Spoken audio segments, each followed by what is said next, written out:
খুলনাতে যাবার উদ্দেশ্যে সকালবেলা বের হয়েছিলাম গুলিস্তান থেকে। গাড়িতে উঠে খুব অল্প সময়ের মধ্যে, খুব 20-25 মিনিটের মধ্যে আমরা চলে এসেছিলাম পদ্মা ব্রিজে। প্রমত্তা পদ্মার উপর দিয়ে এই যে ব্রিজ, মাত্র 6 থেকে 8 মিনিটের মধ্যে আমরা পদ্মা ক্রস করেছিলাম। তারপরে চলে আসলাম সোনাডাঙ্গা বাস স্ট্যান্ডে, খুলনার সোনাডাঙ্গা বাস স্ট্যান্ড। ওই জায়গা থেকে আমরা একটা অটোতে করে সোনাডাঙ্গার রাস্তা ধরে আমরা চলে যাচ্ছি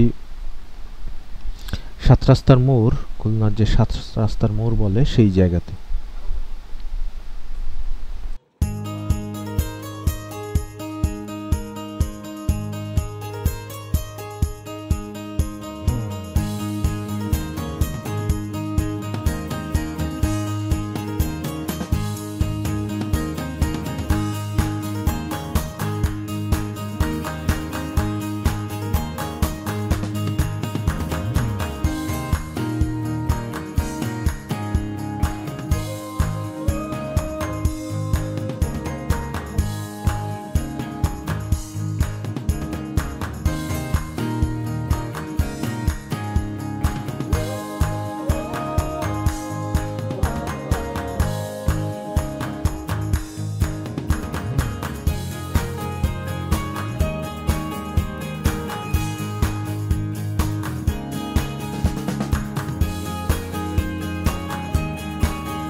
পরে 7 রাস্তার মোড় ওই জায়গা থেকে সন্ধ্যার পরে চলে এসেছিলাম হেলাতলার মোড়ে।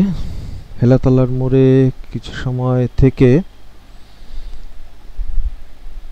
পুরনো বন্ধুদের সাথে দেখা করে গল্পগুজব করতেছিলাম।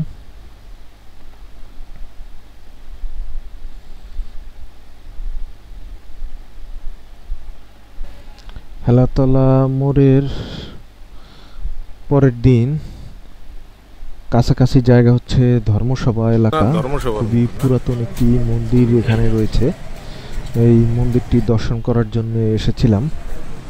তো আপনাদের এই মন্দিরের অংশগুলি আপনাদেরকে দেখানোর চেষ্টা করছি।